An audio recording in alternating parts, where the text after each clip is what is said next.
예, 대변인님, 매일경제 성수원입니다. 오늘 외신을 보면 트럼프 대통령이 반도체 관세 100%를 좀 얘기를 했었는데요. 여안구 본부장은 이제 라디오 인터뷰에서 우리는 최애국 대우를 받은 EU랑 똑같은 15%를 좀 예측하시겠는데, 좀 이게 트럼프 대통령 특성상 저희가 좀 확답을 좀 하기가 이렇게 좀 확정적으로 그렇게 될 거라고 예상하기가 어려울 수 있으니까 대통령실에서 좀 어떻게 좀 대응을 하시고 계신지 그 부분 말씀해 주시면 감사하겠습니다.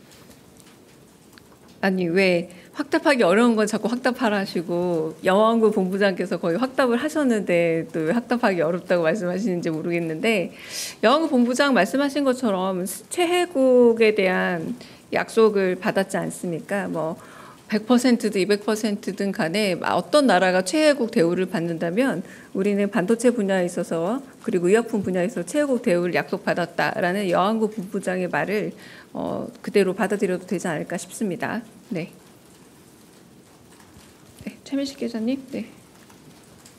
저 TV조선의 최민식입니다. 한미 정상회담 전에 주미 대사가 임명될 가능성이 있는지 궁금하고요. 그리고 지금 공석인데 이로 인해서 애로가 좀 느껴지시는지도 궁금합니다. 아, 네. 그 문제는 이제 인사 문제이잖아요. 그래서 정확하게 진행 과정이라던가 혹은 뭐 내정자라던가 이런 부분에 대해서는 좀 예측하기 좀 어렵습니다. 네. 네, 안녕하세요. 매일노동뉴스 연윤정입니다. 어제 대통령께서 지시하신 이제 건설 포스코 ENC에 대한 그 지시와 관련해서요. 지금 이제 지난번에 국무회의 때 또 반복되는 이제 중대재해 문제에 대한 토론도 있었고요. 그래서 어제 지시와 이 국무회의에서 논의와 좀 관련해서 좀 추가적으로 대통령실과 정부가 지금 어떤 방안을 찾고 있는지, 좀 어떤 움직임이 있는지 좀 궁금하고, 또 이런 각 부처의 대책을 포함한 이 종합적인 대책이 언제쯤 나오게 되는지 궁금합니다.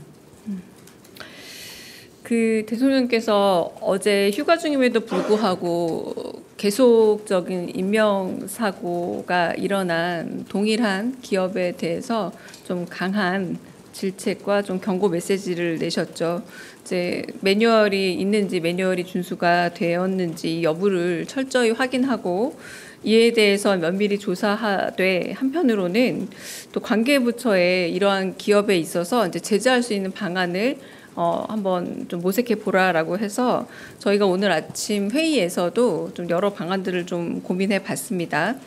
그래서 이제 일단 좀 노동부에서는 전담 수사팀을 좀 꾸려서 중대재해처벌법 및 산업안전보건법의 안전조치 의무가 제대로 준수되었는가를 지금 엄정 수사 중인 것으로 알고 있고요.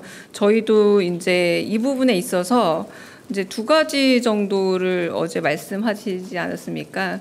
근데 그 2가지 부분에 대해서 조금 검토를 해봤는데, 산업안전보건법에 있어서도 조금 혹시 미비한 부분 없는지를 좀 살펴봤고요. 그렇다면 법적인 개정안이 필요한 것은 아닌지 좀 여부도 좀 봤고, 중대재해처벌법 부분에 있어서도 지금은 사업장별로 영업정지 내지는 이런 부분에 있어서 사업장별로 2명 이상의 사망자가 있을 때 영업정지가 가능한 것으로 되어 있습니다. 그래서 여러 가지 법적 미비 부분들을 좀 발견을 해서 이런 부분들에 대한 보완들이 필요하다라는 것까지 가 있습니다. 그래서 지금 점검 중에 있고요. 이제 법적 보완 내지는 제도적인 미비 부분은 보고 있다. 그래서 징벌적인 배상 제도 이런 부분들도 조금 더 보고 있는 중이라서 어제 지시하신 부분들을 하루하루 점검하고 있다라고 말씀드리겠습니다.